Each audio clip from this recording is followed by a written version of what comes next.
Struggling to see the muscle gains you want? Stop blaming your age.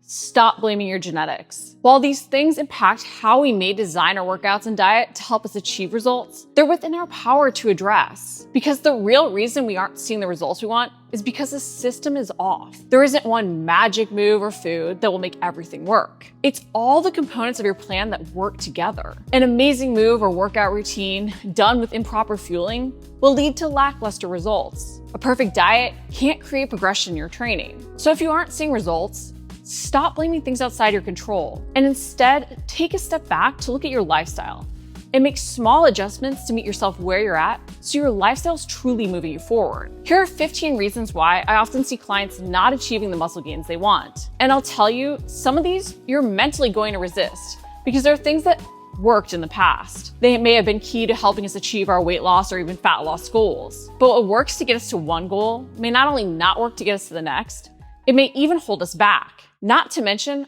our body and needs change over time. And this actually brings me to the very unsexy first reason we often don't see the muscle gains we want. We think it should be easier to see results because we're an experienced exerciser. While you may feel it should be easier to see results because you're an advanced worker-outer, this will actually make your progress slower. So recognize that change takes time, and the more you have a foundation already built, the more small tweaks can have an impact. You've adapted to more. It's why you've gotten stronger and fitter. But this also means that details matter more. Get ready to embrace change if you want to focus on those muscle gains. And one of the surprisingly most common reasons I see clients not achieving the muscle gains they want is they're not eating enough. There can be a slight fear about eating more when you've just lost weight. This is why increasing your calories after a weight loss phase has to be a slow process of even just adding 100 calories to your daily intake and maintaining that for weeks before increasing further. You need to retrain your body to eat more. But in this process of eating more, you're supplying your body with the extra energy it needs to not only train hard to build muscle,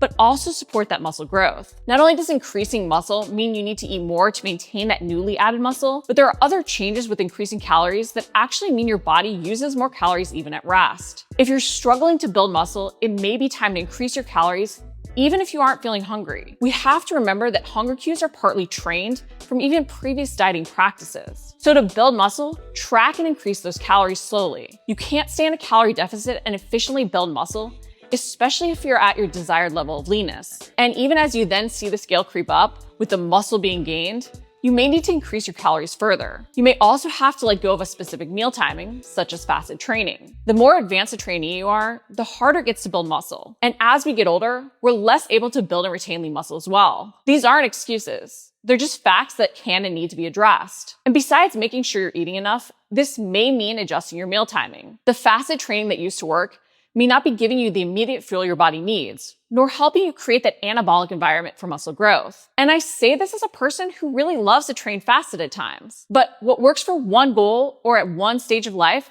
doesn't always work for another. To be able to train harder and help your muscles recover better, you may need that pre-workout snack with especially some carbs. Having full energy stores can be key. So consider even just breaking your fast with a small snack prior to your training session if you really want to see those muscle gains. Now you may be thinking, no, I'm low carb. I'm not giving up fasting and I'm not adding in more carbs. But this carb phobia may be holding you back. While low carb can be really helpful for some during a weight loss phase, especially during menopause, carbs really do help create that hormonal balance and anabolic environment for muscle growth. They give you the immediate fuel your body otherwise has to work hard to get from fats or protein. So you can truly push hard and work at the intensity you need to create progression in your training. Because we need to feel energized if we want to train hard to build muscle. Working at a zapped 100% intensity just isn't going to drive muscle growth efficiently, especially if we've trained for decades and have adapted to a greater training stimulus. Before I move into some workout mistakes often holding clients back, I wanted to highlight one more nutritional piece, which is so key: protein. Our body is made up of protein, and the protein we consume isn't just being used for building muscle. If we don't prioritize getting enough, not only will our muscles not have the fuel they need to rebuild and grow, but our hard training sessions may actually be leading to muscle loss, especially the more cardio we're including, which I'll touch on next. Because our muscles are also our biggest reserves of amino acids. So if your body feels it needs amino acids for other functions or to recover from your training sessions, you may actually be turning to your muscles for fuel, which completely defeats the purpose of your training sessions in the gym. So make protein at each meal you eat a priority, and don't fear increasing protein portions per meal to even 40 grams. This can be key as we're less able to utilize protein as efficiently as we get older, so getting more is needed to create the same stimulus for muscle growth. Now going back to why cardio may be hindering your muscle gains. There are two issues I see popping up with clients and how they include cardio in their workouts. One, they're putting cardio first in the session, and two, they're simply doing too much steady state cardio. If you love your cardio workouts, your long bike rides or runs, I'm not telling you not to do them, but you also need to know the cost of these sessions if you're frustrated by not building muscle, because that steady state cardio at that intensity greater than walking is catabolic to muscle mass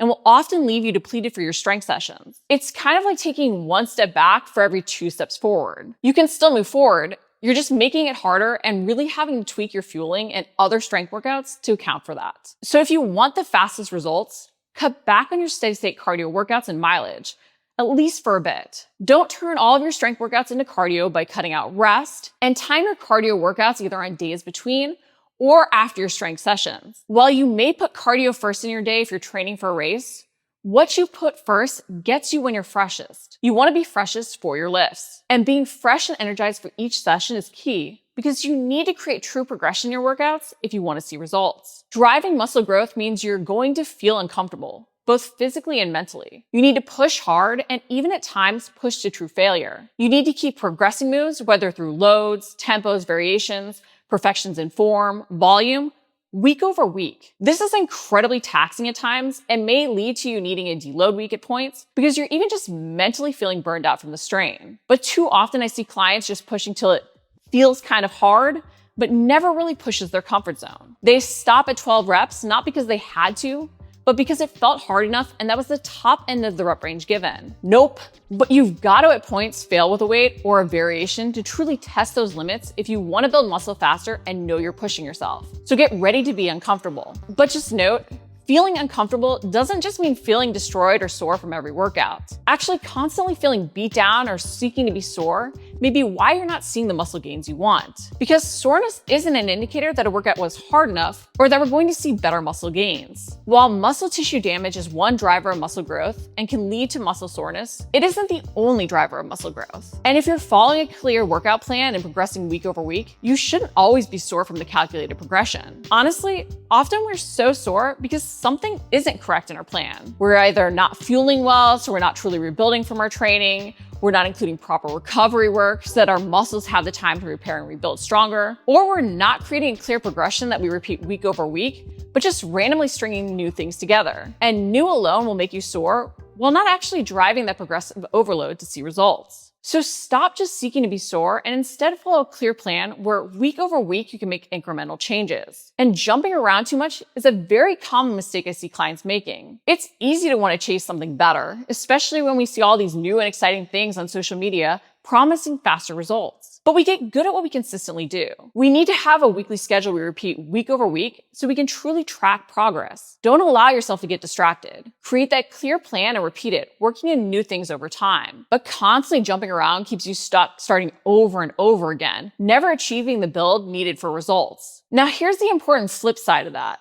You also can't get so married to one type of training, one type of move, that you don't at points change things up. At some point, you can't just keep adding weight. You do need a new training technique or exercise to create progression through the same but different. So set those end dates where you adjust your training progression over just continuing to cling to what used to work. Just because supersets worked in the past doesn't mean 6, 12, 25 may not now be better since you've adapted to the other training stimulus. So often we don't see the opportunity in little tweaks like that, especially as we're more advanced and we can't just keep adding loads to certain moves or training more frequently or longer. And one of those tweaks I see too often ignored for muscle building and too often overused for fat loss is isolation moves. If you have a specifically stubborn area, you need to hone in on it. While compound moves are amazing to help you burn more calories and be efficient in your training sessions while lifting more weight to drive muscle growth, areas that you struggle to gain in need that extra attention. Isolation moves can help you really hone in and work an area to fatigue, recruiting more muscle fibers to help you create that stimulus for muscle growth. Isolation moves can be used in so many different ways. Whether you want to pre-fatigue a muscle, tiring out a harder to fatigue muscle slightly before a compound lift,